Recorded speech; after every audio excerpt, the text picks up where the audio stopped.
Bagi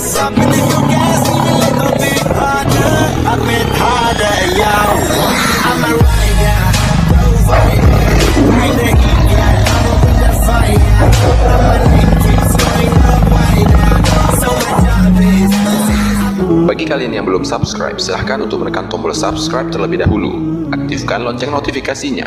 Bagikan video ini kepada teman-teman kalian agar semakin... Ketemu manusia, mau kecil, mau tua, wanita, laki-laki, pasti mereka cincang, mereka bantah. Kalau bapak tahu tipe apa jenis manusia ini, maaf, lihat dalam film-film Mongol. Lihat dalam film-film kaum Tartar dulu, kaum barbar. Bagaimana kejahatan dan brutalnya mereka. Dilihat dalam halusinasi, dalam ilustrasi film yang dibuat itu, kekejaman bangsa yang seperti ini, Pak, memang sungguh luar biasa. Kepala dipenggal lalu diletakkan di atas ujung tombak, lalu dipancangkan, digantungkan kepala di mana-mana. Manusia disalib, kemudian diseret di atas salib, dipanggang hidup-hidup, ini biasa. Dan kejahatan Ya'juj dan Ma'juj ini terkenal, saking terkenalnya sampai-sampai tidak ada satupun manusia yang sanggup melawan dan mengalahkan mereka saat itu. Dan ternyata ketika mereka lepas, Allah juga menyebutkan tidak ada satupun kekuatan di bumi yang sanggup menghadapi Ya'juj dan Ma'juj. Bahkan kekasih Allah Isa alaihissalam sekalipun tidak berkutik di hadapan Ya'juj dan Ma'juj. Al-Mahdi dengan bala tentaranya tidak sanggup berhadapan dengan Ya'juj dan Ma'juj. Hebat Ya'juj Ma'juj ini.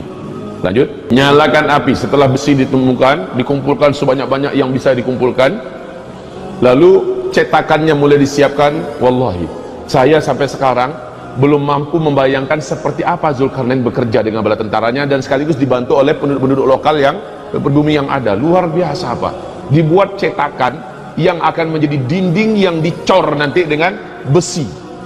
Ketinggian dinding itu nggak tanggung-tanggung, setinggi gunung di antara dua puncak gunung. Dan ternyata sekarang ditemukan lokasinya itu adalah di antara Azerbaijan dengan Armenia. Penduduk setempat ketika Ibnu Battutah melakukan perjalanan ke sana selama beberapa bulan, ditemukan lokasinya. Penduduk sekitar mengatakan kami tidak mampu mendekati tempat itu. Kenapa? Setiap kali kami berusaha mendekati tempat itu, seluruh bulu roma kami berdiri. Kadang-kadang, kata penduduk tempatan, kami melihat ada manusia-manusia kecil sampai di atas, di bagian yang paling rata itu, Pak, ada sampai orang-orang kecil. Orang kecilnya orang KTKT itu orang Asia lah, yang pendek-pendek dibandingkan orang Eropa, orang Barat tinggi-tinggi. Kecil-kecil muncul ke atas. Setiap kali mereka sampai ke atas, kami melihat ada angin kencang menghantam, lalu mereka terjatuh kembali ke dalam. Setiap kali ada yang sampai ke atas, ada angin yang menghantam mereka, kembali terjatuh ke dalam. Ini kata penduduk setempat. Kemudian Ibnu Battutah memberanikan diri dengan orang-orang yang dibawanya, ekspedisi yang dibawanya, beranikan diri mendekat, didamping oleh beberapa penduduk yang pemberani. Lalu mereka tidak mampu mendengarkan dari balik tembok besi itu ada suara yang riuh di dalam, suara ribut macam kerja keras, tang teng tong, bekerja dengan suara-suara yang banyak. Subhanallah, uniknya tempat ini tidak mampu disenter oleh satelit yang ada. Inilah bentuk bungkus gaib yang Allah jadikan. Fisiknya ada, kekuatan gaibnya juga ada. Kekuatan ini tidak mampu ditembus oleh satelit dan teknologi manusia. Persis dengan segitiga Bermuda. Ada dengar segitiga Bermuda? Ada dengar?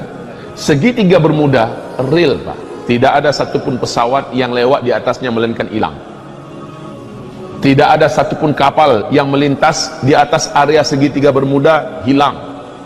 Inilah tempat yang paling misterius di muka bumi dan paling menakutkan. Sementara Rasulullah sallallahu alaihi wasallam bersabda, iblis itu istananya ada di tengah laut. Iblis itu istananya ada di tengah laut. Pusat kekuasaan dan kerajaan iblis adanya di tengah laut. Nah, segitiga Bermuda adalah salah satu di antara lambang yang dipakai oleh kelompok Illuminati hari ini juga sebagai lambang Dajjal. Coba lihat dalam uang dolar, pasti ada segitiga bermuda dan ada mata satu. Itu adalah lambang Dajjal. Bagaimana Allah menggaibkan itu dengan izinnya, sehingga tidak ada satupun kekuatan teknologi yang mampu menyingkap peristiwa itu sampai hari ini. Tidak ada. Siapa yang masuk ke dalam informasi yang dapat mereka katakan, kami ada di satu daerah yang sangat tandus, sangat gersang, sangat rata, kami tidak tahu kami sekarang di mana. Itulah kata-kata terakhir dari para pilot-pilot pesawat, dari awak-awak kapal yang lewat dan masuk di situ. Baru-baru ini Pak, baru-baru ini keluar satu kapal yang pernah dulu hilang.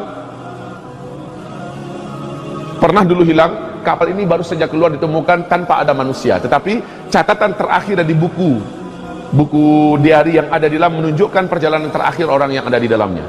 Baik, kita kembali kepada tembok yang dibangun oleh Zulkarnain.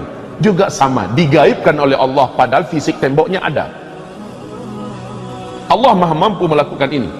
Bapak mendengarkan firman Allah dalam surah Ar-Rahman, marajal bahraini yaltaqiyan bainahuma barzakh, di antara keduanya ada barzakh. Apa arti barzakh?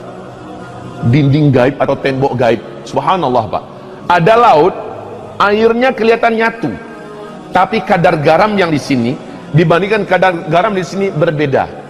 Ikan yang di sini Pak, kalau udah nyampe kemari, dia akan balik lagi, seolah ada dinding kaca yang membatasi. Subhanallah. Jadi ikan sini rasanya beda dengan ikan sini rasanya beda. Kadar keasinan masing-masing ini beda.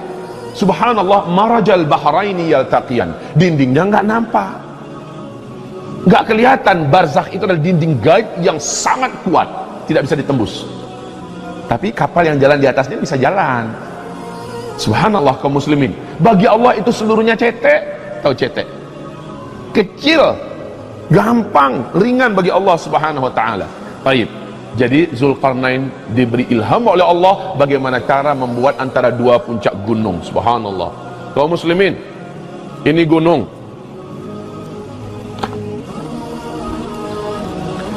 Ini gunung. Ini gunung. Di antara ini rata, inilah yang dicor oleh Zulkarnain. Subhanallah kaum muslimin. Sekali lagi Ibnu Battutah telah sampai kemari. Ibnu Battutah bercerita apa yang mereka temukan, apa yang mereka lihat, dan apa rekomendasi dari penduduk setempat. Bahkan penduduk setempat mengatakan jangan pernah pergi ke situ. Semacam ada hawa kematian kalau mendekat ke sana Pak. Merinding seluruh bulu roma. Saya pernah mendengar dari ustadz anak kandungnya Abu Bakar Al-Ba'asyir, Ustadz Abdul Rahim. Beliau mengatakan beliau pernah mendekati tempat itu. Memang beliau mengatakan semacam ada hawa negatif yang sangat tidak nyaman. Tidak ada penduduk yang berani mendekati tempat ini Pak. Tayyib.